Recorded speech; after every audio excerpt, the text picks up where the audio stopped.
Paz de Deus, meus preciosos e queridos irmãos, sempre no precioso nome de nosso Senhor Jesus Cristo. Está entendendo, meus queridos irmãos? É sempre no nome do Senhor Jesus. Porque esse nome tem que estar sempre associado ao nome de Deus, sempre juntinho, tá? Se estiver sozinho, você não aceita não, porque pode ser qualquer Deus, viu? Minha filha, observa, no início das cartas, os apóstolos se apresentavam sempre como servos de Jesus Cristo, discípulos de Jesus Cristo, apóstolos de Jesus Cristo, escravo de Jesus Cristo. Usavam estas expressões. Quando eles falam estão apóstolos de Deus ou servos de Deus, o nome do Senhor Jesus está sempre junto, entendeu? E eu fiz uma pesquisa rápida, né? Às vezes que eles se apresentam como servos de Jesus Cristo sem mencionar o nome de Deus, e eu encontrei 17 na apresentação. Agora na despedida e no meio, nas menções que eles fazem a respeito do ensino, quando eles estão ensinando a palavra, deve ter muitas menções, mas muitas mesmo. Mas na apresentação encontrei 17. Agora, na apresentação, apresentando-se como servo de Deus, apóstolo de Deus, coisas assim, eu encontrei 5, e nestas 5, o nome do Senhor Jesus juntinho. Por quê? Por que isso? Porque desde o começo da história da humanidade, os homens mataram, estupraram, queimaram em praça pública, fizeram coisas horríveis em nome de Deus. Então isso procede do Espírito Santo, tá? Então procura colocar-se em ordem com o Espírito Santo de Deus. Você gosta de saudar com a paz de Deus? Você está acostumado, né? Criado nos corredores da congregação, aprendeu desse jeito, né? Está viciado. Acha que as demais maneiras de saudar estão erradas, né? Estão erradas, acha assim, né? Mas não é verdade, está errado não, tá?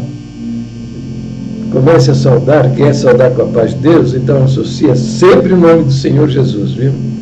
Mas eu recebi essa comunicação aqui do nosso irmão, hein? O nome dele é Edgar Campos. E ele diz, aqui no meu bairro, uma moça conhecida minha manifestou com um demônio, quase destruiu a CCB, jogou os bancos para cima. Os irmãos amarraram ela com cordas. Olha só como é que eles tratam, hein? O negócio está feio para o lado desses irmãos aí. E quiseram internar no hospício. Externar a moça no hospício. A família levou na Universal e resolveram o problema, graças a Deus, né? Então, é isso. Quem não é crente, não expulsa demônios, entendeu? Não expulsa. Tem medo, né? Se borra as calças. Porque, veja, esse é um sinal de quem crê, eles não são crentes. Vamos ver Marcos, o livro de Marcos, né? Vamos ver aqui Marcos, quer ver? Abrir a Bíblia, para a gente aprender. Marcos 16, Jesus disse: e estes sinais seguirão aos que crerem. Em meu nome expulsarão demônios, entende? E expulsarão os bichinhos, entendeu? Agora os caras amarram com corda, né? Na minha comum congregação, eles tinham uma menina que manifestava todo culto. Pegava a menina, levava lá para o quartinho do fundo do templo, trancava ela lá. Só soltava essa menina no final quando todo mundo tinha ido embora. Para no culto seguinte ela voltar para ficar gritando no meio do culto. Novamente as porteiras ir lá, pegá-la, levar lá, trancar no quartinho. Entendeu? Então, quem não é crente, não expulsa demônios. Por quê? Olha, é fácil, né? O Senhor Jesus mesmo disse, quer ver aqui, vamos procurar aqui, quer ver, essa promessa aqui, quer ver, o Senhor Jesus disse, Satanás não expulsa, Satanás Satanás. O Senhor Jesus que ensinou isso, né? Ele expulsou o espírito maligno de um endemoniado cego e mudo, está vendo aqui, ó? E de tal modo o curou que o cego e o mudo falava e via. E toda a multidão se admirava e dizia: não é este o filho de Davi? Mas os fariseus, ouvindo isto, diziam: este não expulsa os demônios senão por Beelzebu, príncipe dos demônios. Entendeu? Então os sacerdotes religiosos eram que Jesus estava expulsando pelo poder de demônios. Jesus, porém, conhecendo seus pensamentos, disse-lhes: todo reino dividido contra si mesmo é devastado, e toda a cidade ou casa dividida contra si mesmo não subsistirá. E se Satanás expulsa Satanás, está dividido contra si mesmo. Como subsistirá, pois, o seu reino?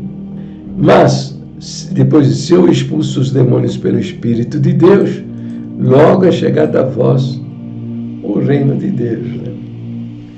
Então, veja, o Senhor Jesus está dizendo que Satanás não expulsa Satanás. Quem não é crente não tem autoridade para expulsar demônios. Então, não precisa ficar com raiva de mim, porque você não tem poder para expulsar demônios. É fácil. Acredite somente naquele sangue derramado para a salvação da sua alma. Aí você vai nascer de novo, vai nascer de Deus, você vai ter o Espírito de Deus habitando em você, e aí você não vai precisar amarrar com corda o demônio, carregar, trancar lá no fundo do quartinho da congregação, nada. Você vai dizer para ele ir embora em nome do Senhor Jesus, e ele vai pegar a malinha dele, ó, vai embora, entendeu? Não tem crise, tem que obedecer, Aqui, ó, vamos lá voltar para Marcos outra vez, para você ver, isso é básico, tá? Vamos voltar para Marcos, que vê o Senhor Jesus falando, ó. No final, diz assim, do capítulo 16, diz o seguinte: que esses sinais seguiram aqueles que creram. E eles, tendo partido para levar a pregação do Evangelho, pregaram por todas as partes. Uma coisa que vocês não fazem, né? Vocês não têm missões, ok? Cooperando com eles o Senhor e confirmando a palavra com os sinais que se seguiram. E confirmando a palavra com os sinais que se seguiram. Entende? Que sinais são esses? Ó, e esses sinais seguirão os que crerem. Em meu nome expulsarão os demônios, falarão novas línguas, pegarão nas serpentes, e se beber alguma coisa mortífera, não lhes fará dano algum, e porão as mãos sobre os enfermos e os curarão. Esses sinais, né? Que o Senhor confirmou que eles eram crentes no Senhor Jesus, confirmando a palavra que eles pregavam com os sinais que se seguiram. Agora vocês não têm sinal nenhum. O único sinal que vocês têm, que vocês até quando alguém é apresentado para o ministério, logo pergunta assim, né? Ele fala em línguas. Ora, mas falar em línguas, até qualquer um fala. O cara quiser fingir, demônio, fala em línguas. Calamanaia, entendeu? Entendeu? Pode qualquer. Eu não falo em línguas porque eu não preciso desse dom. Mas, ó, eu nunca peguei em serpente, mas a serpente me picou, né? Com o seu veneno no dedão do pé direito. E eu falei para o índio, ó, precisa seccionar isso aí, sugar, senão o membro da gente, no caso, tinha sido picado no dedão do pé, o pé ia apodrecer, ia morrer, né? Ou então, às vezes, o veneno você morre e dali 30 minutos você está morto, entendeu?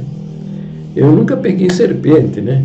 E também nunca bebi nada, nenhuma coisa mortífera, mas a serpente injetou no meu corpo. E eu me lembrei dessa promessa, né? Dizendo que não lhes fará dano algum. Eu lembrei dessa promessa e falei para o índio, ó, esqueça isso aí, que nada vai me acontecer, entendeu? Então não tem. Agora, esses camaradas não têm sinal nenhum na vida deles. O que eles têm é profecias. Algumas se cumprem, outras não se cumprem. Por que algumas se cumprem? Porque Deus tem um compromisso com o crente, entendeu? Ele tem um compromisso com você. Se você crê e numa resposta que você precisa buscar de todo o seu coração, uma resposta da parte de Deus para a sua vida, Ele vai dar. Ele já falou lá no passado, na boca de uma jumenta. Quanto mais fala na boca de um homem desses aí, entendeu? Você idolatra eles porque você teve alguma resposta, entendeu? Mas isso não tem nada a ver com o Eterno. O Eterno está passando longe deles. E são falsos profetas também, porque aqui teve uma irmã, né? Crente que a barriga dela estava crescendo por causa da palavra que ela ouviu. Era um tumor, quase morreu, entendeu? Ela creu, a palavra falou que ela ia ter um filho. Ela creu de todo o seu coração e quase foi para o buraco. Tem uma outra que o irmãozinho me contou. Em 2015, ela precisava trocar prótese de fêmur e de quadril. Levou 2 anos para conseguir a cirurgia, para a substituição da prótese de fêmur e quadril, que é uma cirurgia terrível, né? Entendeu? 2 anos. Quando foi liberada a cirurgia para ela, ela desistiu.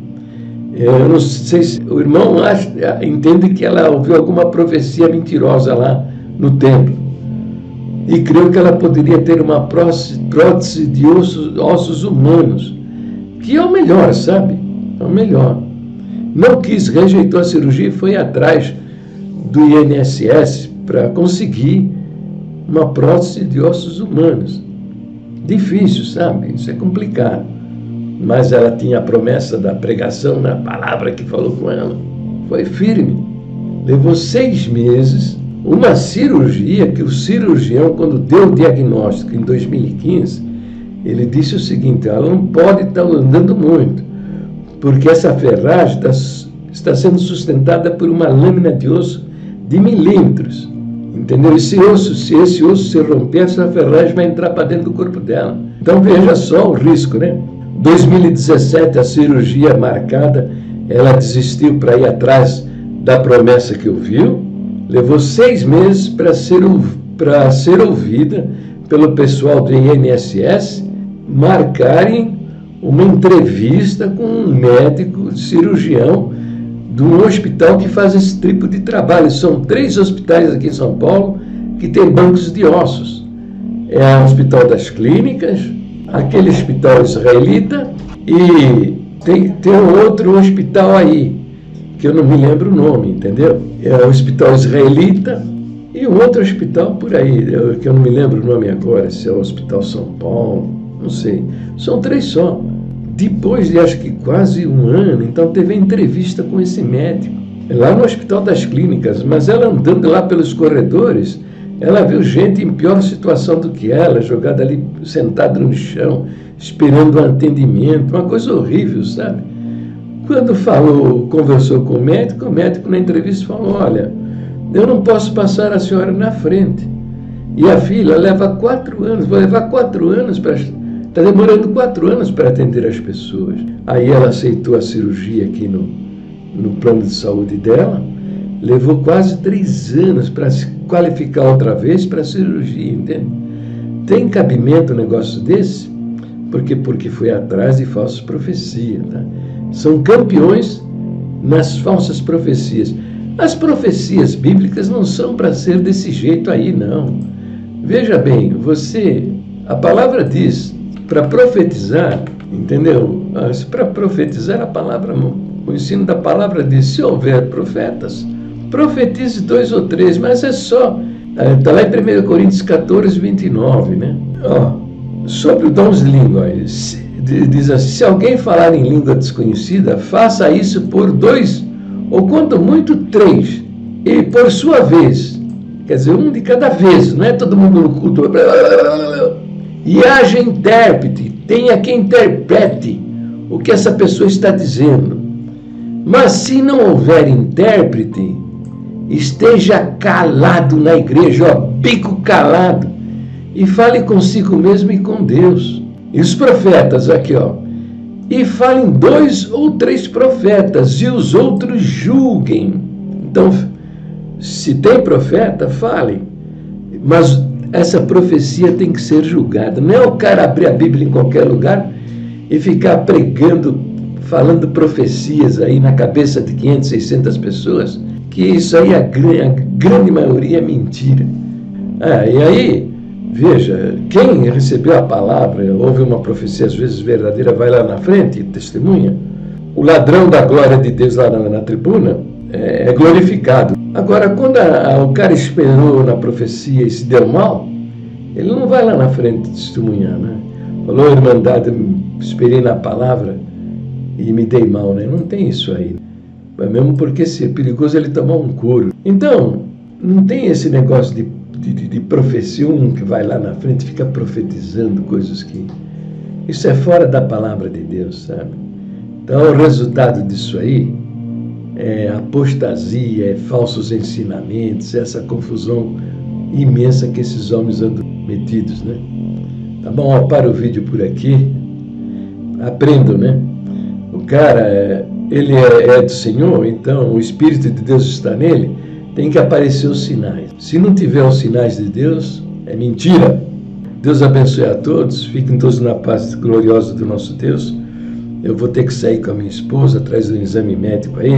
Ó, beijo nos vossos corações, fique com Deus.